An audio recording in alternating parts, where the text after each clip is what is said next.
kelihatan bapak-bapaknya gampang banget kayak naik turun tangga, tapi setelah dicoba ini susah nyari pijakan dan benar-benar licin.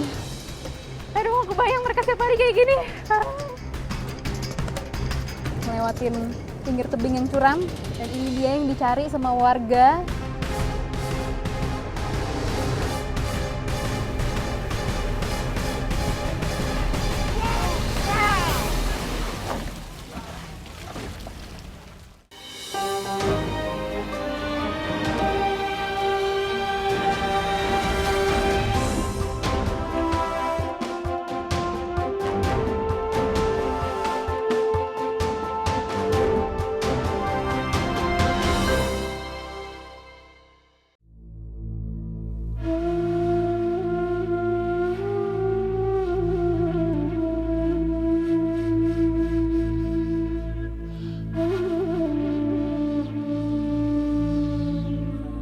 Pulau Sumba, tanah cantik di Provinsi Nusa Tenggara Timur, terkenal akan keindahan padang-padang savananya. Hanya saja, tersiar kabar pembangunan infrastruktur di Sumba Timur tidak merata. Kami pun akhirnya menjejakkan kaki di pulau ini untuk mencari tahu kebenarannya. Pemirsa, di balik keindahan alam yang membentang luas di daratan Pulau Sumba, masih banyak warga yang harus hidup terisolir. Salah satunya dikarenakan akses jalan yang sulit untuk dilalui. Bahkan dari 1.100 km jalan yang ada di Sumba Timur, baru 40% diantaranya yang layak untuk dilalui. Kali ini kami akan melihat seperti apa perjuangan menuju ke desa Pinduhurani di Kecamatan Tabundung, yang kabarnya juga semakin diperparah dengan curah hujan tinggi di awal tahun seperti ini. Pemirsa, inilah Indonesiaku.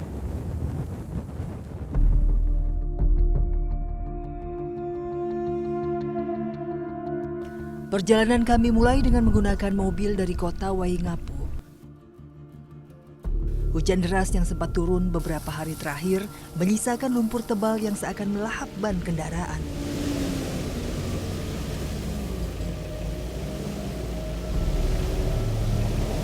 Di salah satu titik kami menemukan dua mobil pickup yang terjebak. Berkali-kali mencoba untuk melewati tanjakan ini, namun berkali-kali pula gagal. Salah satu pickup bahkan sudah 1 malam penuh terhenti di sini. Tanpa bantuan tali dan kendaraan lain, mereka tidak bisa berbuat apa-apa. Kami pun memutuskan untuk membantu kedua kendaraan yang terjebak. Erik, sopir kami, mulai mengikat tali di bagian depan pickup yang kemudian dikaitkan ke mobil double garden yang kami tumpangi. Mobil mulai ditarik melawan lumpur tebal yang mencengkram ban.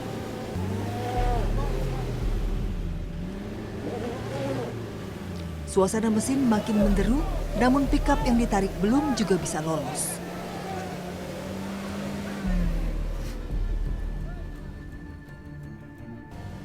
Barulah setelah upaya ketiga, mobil pickup bisa melewati tanjakan sampai ke atas.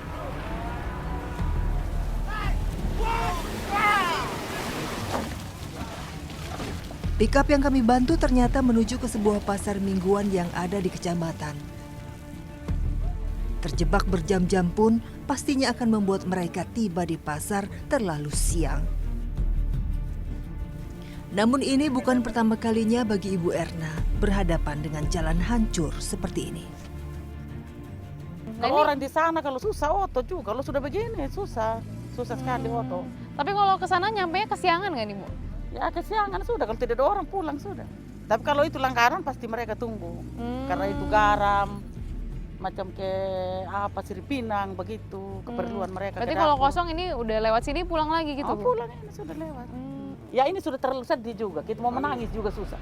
Kita ya Tuhan, ya Allah ya mau bagaimana sudah terpaksa sudah. Saksikan sendiri. Sangat miris menyaksikan jalan utama provinsi dengan kondisi seperti ini. Keberadaan jalan ini sangat vital karena merupakan akses utama yang menghubungkan warga di Kecamatan Tabundung dengan ibu kota kabupaten. Kami melanjutkan perjalanan menuju desa. 3 jam perjalanan dari Waingapu akhirnya mengantar kami sampai ke kota Kecamatan Tabundung. Perjalanan belum usai. Dari sini, kami harus melanjutkan perjalanan menggunakan sepeda motor.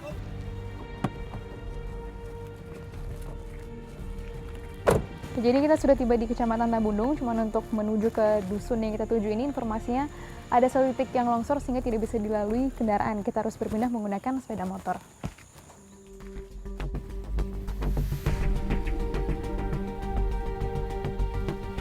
Tanpa menunggu lama, motor langsung tancap gas menuju Pinduhurani. Kali ini jalur perbukitan menanjak dan menurun bergantian harus kami lalui. Aspal rusak dan berlubang, menjadikan rintangan perjalanan kami semakin lengkap. Kami harus melaju dengan hati-hati, apalagi kubangan-kubangan air cukup besar tampak di sana-sini. Sepeda motor mencoba untuk menerobos sungai sedalam 1 meter ini secara bergantian.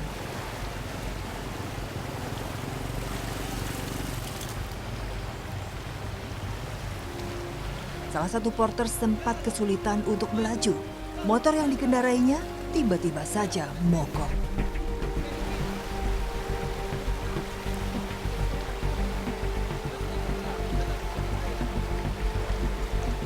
Para porter harus saling membantu untuk bisa melintasi sungai ini dengan selamat. Saya pun memutuskan untuk turun dan melalui sungai dengan berjalan kaki.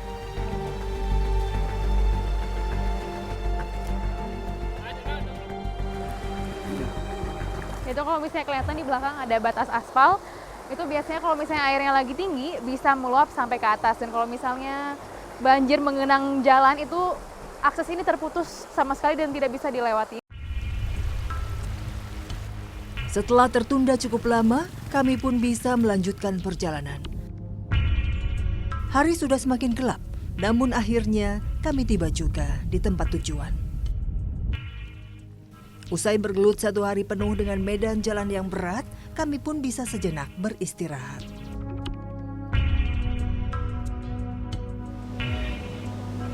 Kali ini saya mencoba mengikuti Pak Domingus dan Daniel yang hendak beraktivitas hari ini.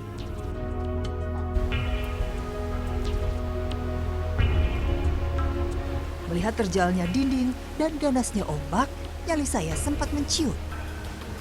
Namun didorong rasa penasaran, saya memutuskan untuk tetap mengikuti keseharian warga di sini. Ya, jadi kalau misalnya sedang tidak musim tanam, biasanya masyarakat mencari kegiatan sampingan itu dengan mencari siput di balik tebing-tebing seperti ini. Ini tingginya bisa ada 6 meter, ada yang 10 meter. Dan saya akan coba ikut sama warga di sini. Semoga aman. Ayo Pak. Pelan-pelan ya Pak ya.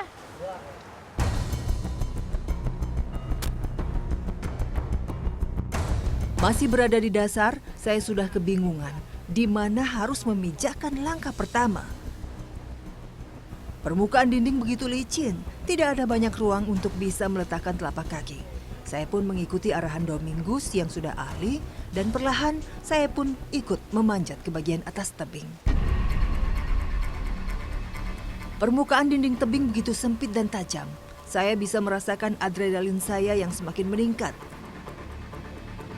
Tak hanya kesulitan untuk mencari pijakan, saya juga tidak tahu di mana harus berpegangan. Namun dengan arahan Pak Domingus, saya memaksa diri untuk terus merangkak naik sampai ke puncak. Kami pun berhasil melewati tebing pertama setinggi hampir 10 meter ini.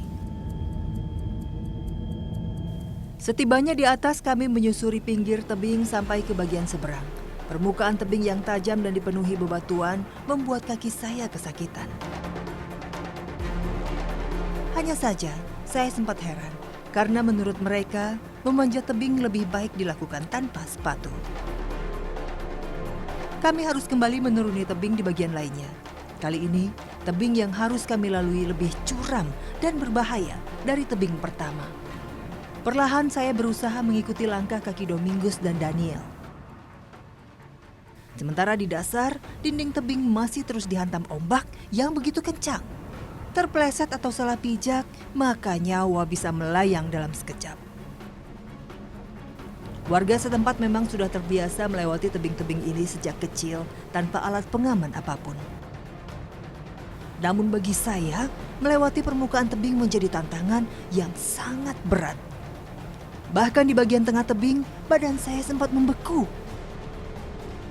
Saya tidak tahu di mana harus melangkahkan kaki karena tidak bisa melihat pijakan di bawah saya. Semakin mendekati dasar, permukaan dinding pun semakin licin. Akhirnya, saya harus dibantu beberapa warga lain untuk bisa menuruni tebing dengan selamat.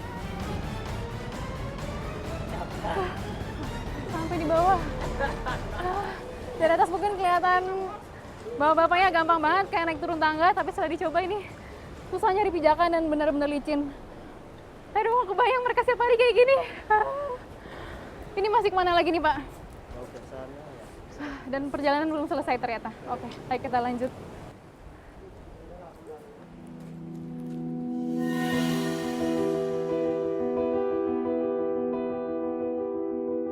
Tiba di dasar, kami baru bisa menyusuri pinggir laut untuk mencari siput yang bersembunyi di antara bebatuan dan karang yang ada.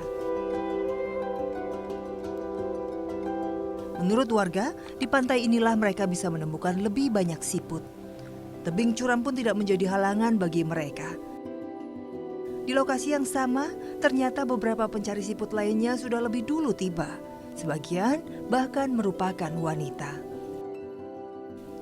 Proses mencari siput terbilang mudah, namun mata kami harus jeli karena siput yang menempel di batu-batu ini memiliki warna cukup gelap. Terkadang warga juga membutuhkan bantuan alat cungkil untuk bisa melepas siput dari balik bebatuan. Siput yang berhasil didapat kemudian disimpan di dalam karung ataupun ember. Ini ngambilnya emang agak susah karena kadang-kadang warna siput ini nyaru sama batuan. Dan ini dia yang dicari sama warga di Pinduhurani melewatin pinggir tebing yang curam demi siput ini. Oke. Kalau di sana nggak ada ya Pak ya? Warga Pinduhurani bisa menghabiskan waktu berjam-jam mencari siput. Biasanya hasil yang mereka bawa diperuntukkan konsumsi makan sehari-hari. Saat cuaca dan jalan menghalang aktivitas perekonomian, merupakan saat bagi warga untuk harus bergantung pada alam untuk bisa bertahan. Kenapa mau nyari siput di sini? Untuk jual, untuk makan. Kalau Bapak? Sama buat makan. Tidak takutkah itu naik-naik tebing kayak gitu? Tidak, sudah biasa. Sudah biasa. Dan musim apa baru bisa cari siput? Musim hujan, musim kemarau juga bisa. Juga bisa ya? Berarti sepanjang tahun bisa cari siput? Bisa.